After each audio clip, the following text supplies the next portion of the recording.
પાકિસ્તાન અત્યારે પોતાના દેશમાં જ ગૃહ યુદ્ધ લડી રહ્યું છે। એક બાજુ બલુચિસ્તાન તો બીજી બાજુ ખૈબર પખ્તુનખ્વામાં વિદ્રોહીઓ દ્વારા સતત બળવા થઈ રહ્યા છે। પાકિસ્તાનની આર્મી અને તેના પ્રમુખ અસીમ મુનીર સતત ચાલી રહેલા આ વિદ્રોહને શાંત નથી કરી શક્યા। થોડા દિવસ પહેલા જ બાજોર અને કેચ જિલ્લામાં થયેલા હુમલાઓમાં દેશના જ નાગરિકોના મોત થયા હતા। ત્યારે હવે લોકોની ધીરજ ખૂટી છે અને સેના સામે જ વિરોધ શરૂ થયો છે।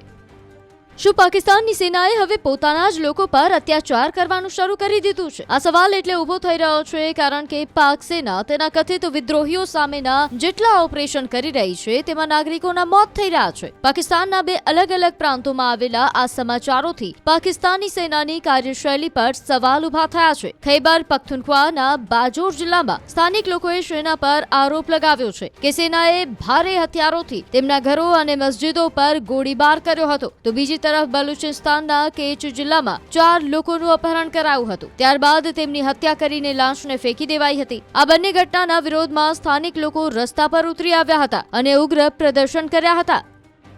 ખૈબર પખ્તુનખ્વા બાજોર જિલ્લાના ખાર તાલુકાના કૌસર વિસ્તારમાં મોડી રાત્રે પાકિસ્તાની સેના ત્રાટકી હતી। સેનાની ટુકડીઓના જવાનોએ વિસ્તારમાં ભારે ગોળીબાર કર્યો, જેના કારણે સ્થિતિ નાજુક બની। આ ગોળીબારમાં ઘણા ઘર, મસ્જિદોને નુકસાન થયું। મહિલાઓ, બાળકો અને વૃદ્ધ લોકોમાં દહેશત ફેલાઈ ગઈ હતી, જેની અસર રૂપે સ્થાનિક લોકોએ સેનાના વિરોધમાં બાજોર પેશાવર હાઈવેને જામ કરી દીધો। આ વિરોધ પ્રદર્શનમાં બાજોરના ઘણા ગામડાઓના હજારો લોકો જોડાયા અને ચક્કાજામ કર્યો હતો।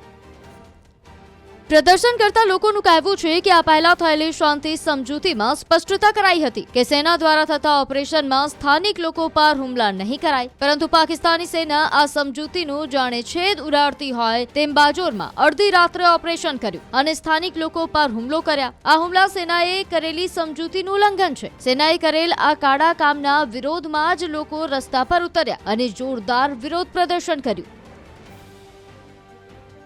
બીજી તરફ બલુચિસ્તાન પ્રાંતના કેચ જિલ્લામાં પણ વધી રહેલા હિંસક ટકરાવના કારણે સ્થિતિ તણાવપૂર્ણ છે। છેલ્લા અઠવાડિયામાં અહીંયા કુલ 4 લોકોની હત્યા કરાઈ હતી, જેના કારણે સ્થાનિક લોકોમાં ભય અને ગુસ્સો વધી ગયો છે। માનવતાવાદી સંગઠન બલોચ યકજહેતી કમિટીએ હત્યાની આ ઘટનાઓની નિંદા કરી અને તેને રાજ્ય પ્રાયોજિત ગણાવી છે। માર્યા ગયેલા લોકો આસપાસના ગામોના રહીશ હતા અને તેમની ફક્ત હત્યા જ નથી કરાઈ, પરંતુ હત્યા બાદ મૃતદેહોને નિર્દયતાપૂર્વક ફેંકી દેવાયા હતા।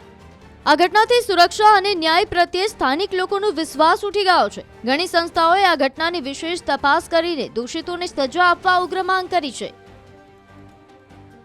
સ્થાનિક લોકોએ જણાવ્યું કે વિસ્તારમાં વધી રહેલી આવી હિંસક ઘટનાઓના કારણે લોકોનું સામાન્ય જીવન પ્રભાવિત થઈ રહ્યું છે। લોકો પોતાના કામ કરવા બહાર નથી નીકળી શકતા અને તેમને પોતાના બાળકોની સુરક્ષાની ચિંતા થાય છે। આ બધાની વચ્ચે કેટલાક લોકોએ રસ્તાઓ પર ઉતરી વિરોધ પ્રદર્શન પણ કર્યા હતા।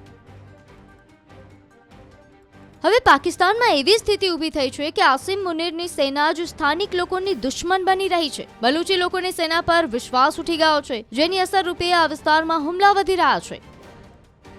પાક સેનામાં પણ બલુચી વિદ્રોહીઓના હુમલાથી દહેશત ફેલાયેલી છે, જેથી બલુચિસ્તાનમાં ગૃહ યુદ્ધ જેવો માહોલ બની રહ્યો છે।